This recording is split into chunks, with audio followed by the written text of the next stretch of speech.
The Rouman Cinema Podcast. Hello and welcome back to the Rouman Cinema Podcast, where we watch the top movie each week and then come on here and chat about it. My name is Emma. And my name is Wyatt. And we just got done watching Lightyear. Right off the bat, what'd you think? It's a cute movie, I would say. There's a lot of bits where I'm just like, oh, that's cute. That's cute. That's how I would describe it. For sure. Yeah, I thought it was really cute. I liked the new character that they introduced, Socks. I thought that was a nice little touch. Stole the show. Yeah, he was so stinking cute, and it just really added to the attachment to these characters. Right. Like it made you care because yeah, you got to have the little animal companion, and then it's like, oh well, now I really want to see these guys win. Exactly. Yeah.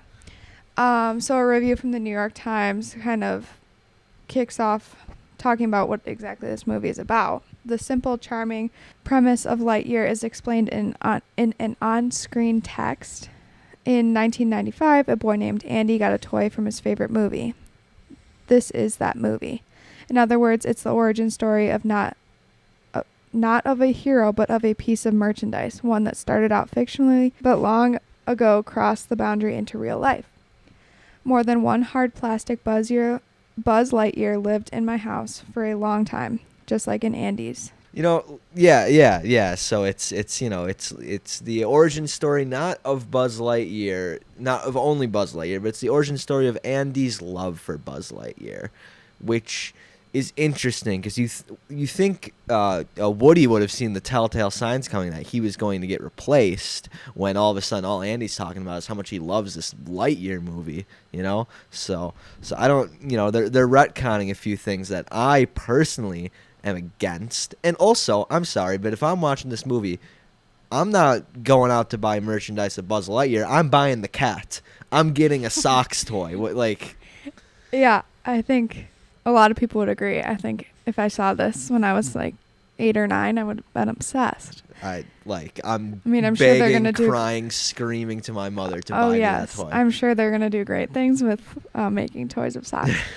But yeah, so it's, in a way, it's kind of like a prequel to, I guess it is technically, right? Yeah. Because it tells the backstory of Lightyear, but I don't know that I would necessarily, it's obviously in the franchise, but I don't think I would really call it an extension or anything of Toy Story. From what I've been looking at, it's been classified as a spin-off where it's it's the character, but they're doing their own thing. Yeah, exactly. It's not a Toy Story movie. It's a Buzz Lightyear movie. Right, and I would say it has a completely different feel than a Toy Story movie does. Yeah.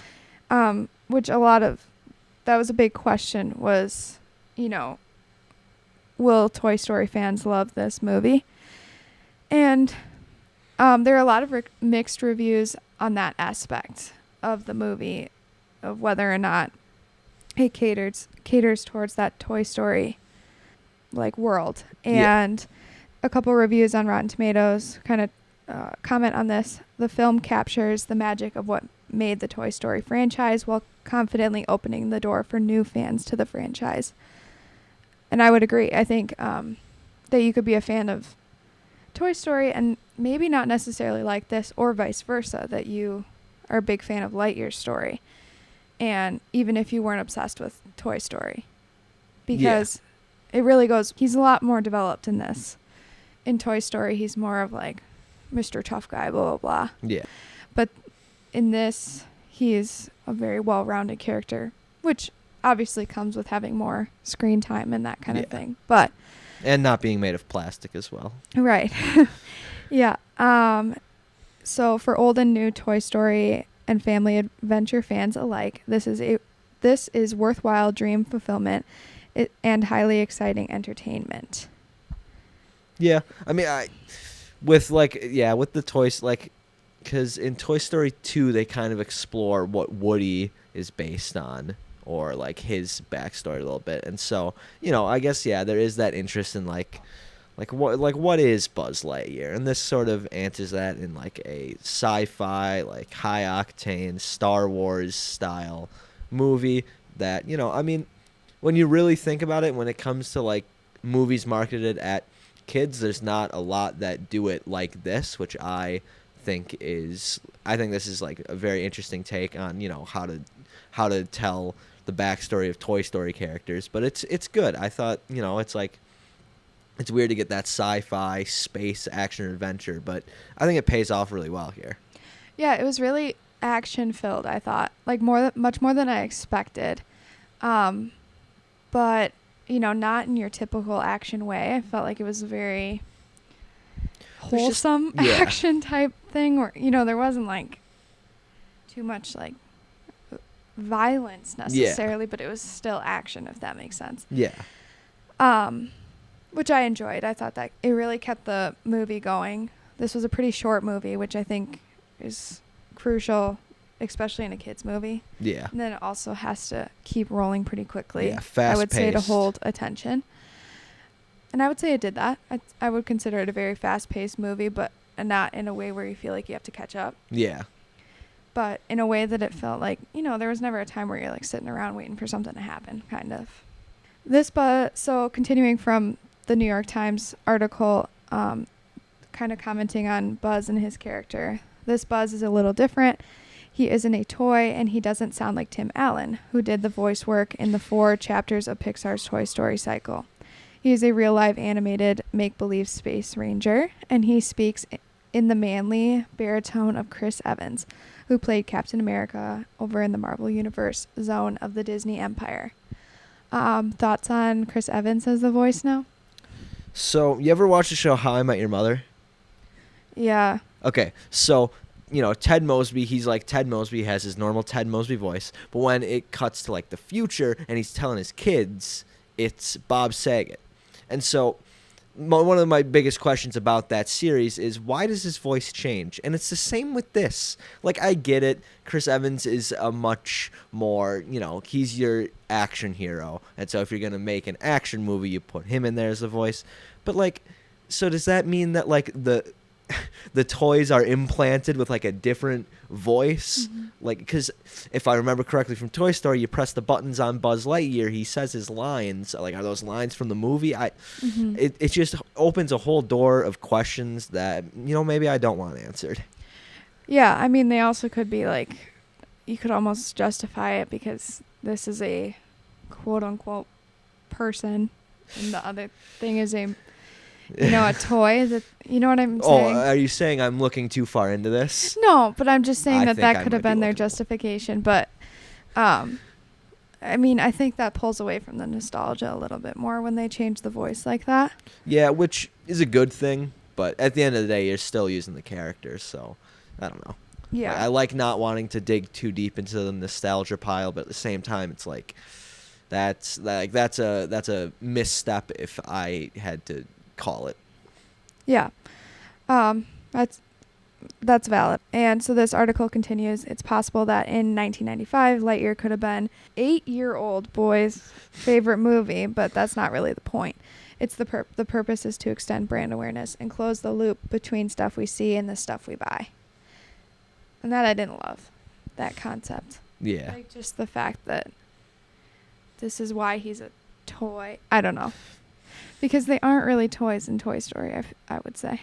I mean, they are, but they're not just little plastic things that sit there. There's a whole bunch of philosophical questions you could ask about the toys from Toy Story. Mm-hmm. Yeah. Are they alive? What does it mean to truly be alive? Is he really a space ranger? You got to watch the movie to find out, I think. Yeah, but to try to explain, to tie it back to, like, merchandise, I don't care for that as much. Yeah. But, you know, that's not necessarily, like, the movie doesn't ever talk about, like, toys on a shelf, you know what I mean? Yeah. So I don't think that takes away from the movie at all. So Box Office Pro is comments on Lightyear's predicted performance this weekend. Working in Lightyear's favor could be mixed to weak reception of last week's Jurassic sequel, which is catering to a mostly male audience. That franchise has historically played well up and down the age spectrum, but word of mouth could shift shift focus for families, especially fathers and sons, towards Lightyear on this Father's Day frame. Additionally, there's the factor of pent-up demand. Kids are enjoying their first relatively normal summer in 3 years, and while Bad Guys filled a void 2 months ago, the market is overdue for a family-driven tentpole with the powerhouse branding of Disney, Pixar, and a generationally popular Toy Story character behind it. Yeah. Perfect time for this movie to come out, absolutely. For sure. And I would say that this movie strikes a different chord than Bad Guys does. Yeah. Like this, because there is that slight nostalgia factor in there, I think that this is more for everybody. Yeah. I think, obviously everyone can enjoy Bad Guys, but this one has like that generational bridge of exactly. Like, yeah, it's got the character and Buzz Lightyear, just like, especially the way they've built up this movie, it's like they're building him up to be such a grand character, and this is such a grand movie, so it's like you can definitely see the anticipation for it and how like it can be enjoyed and seen by a lot of people. For sure.